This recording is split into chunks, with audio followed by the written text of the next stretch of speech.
Have you ever thought that working from home could be a really good solution for your business? It's not as easy as it looks. Always constant distractions, people coming in and out of the room.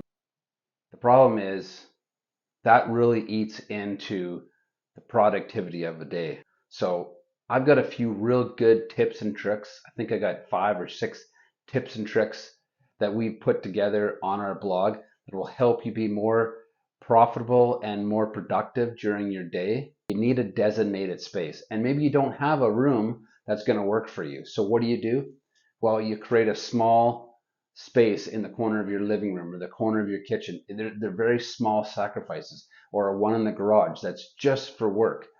Build some dividers, or go. I know IKEA's got some really good dividers for room dividers. You can buy those room dividers and set it up so that you have a designated spot that's just for work. When you get into that space, you prepare your mind mentally that this is where you're going to be productive. So I'm going to give you a quick rundown here of how the office thing works. So I just had the camera set up on this little gadget here that I got from Amazon. Works really good to keep your phone right beside your desk. It's usually down by the computer, so it's not in my hand. It's where I can see it. I got a double monitor, so this screen hooks up to that screen. And then this is my iPad, so I take this to my clients' houses all the time when I want to show details or some design. Got a nice filing cabinet with everything I need. Here's some greenery. You need some color in your office. I do plan on changing these colors. I got a nice bookshelf up here. This keeps me looking at these books, reminding me of the daily quotes. And I've got some nice daily quotes here about the belief success cycle and the Eisenhower chart, and just a couple things that remind me about how I work on a daily basis.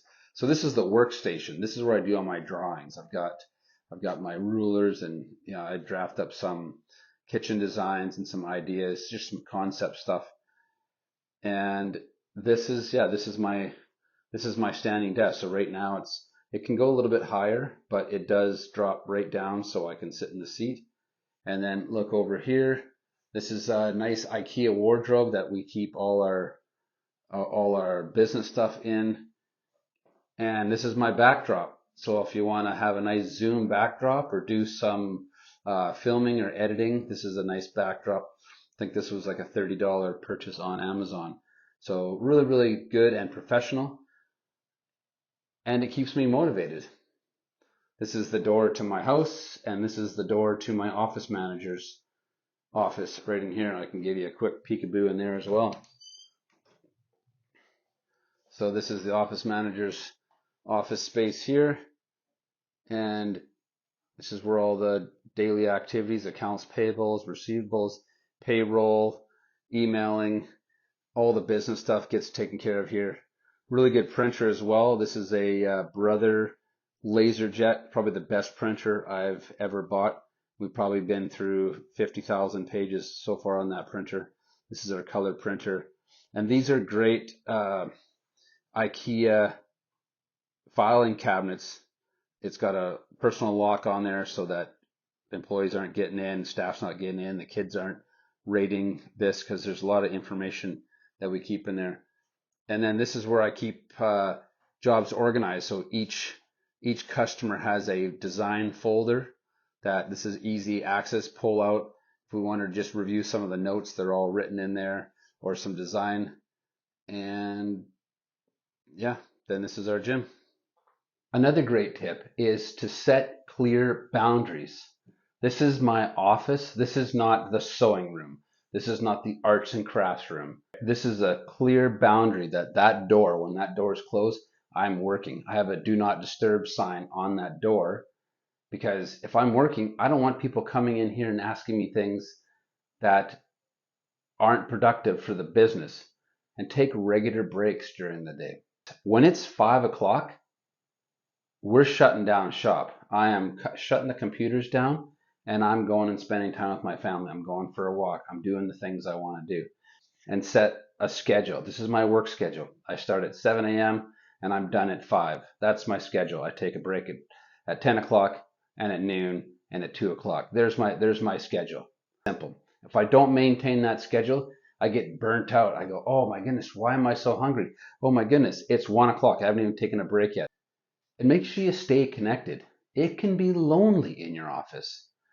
Schedule some meetings. If people want to meet, if you have a client that is in town or nearby, say, hey, come to the office. It gives you an opportunity to clean your office and organize it so that you feel better in your space.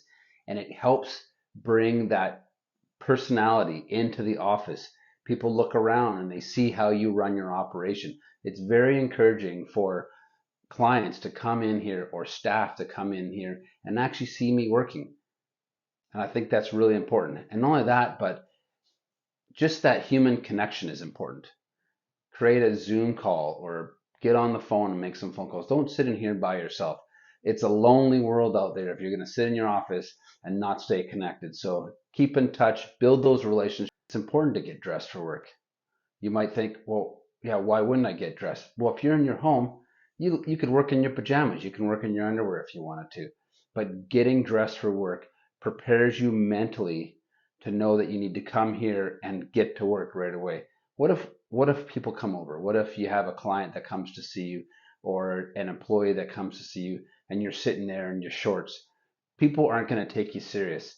So one of the biggest key tips here is get dressed for work. Here's another key tip. Buy a desk that comes up and down. This is a movable desk. It goes down, it goes up.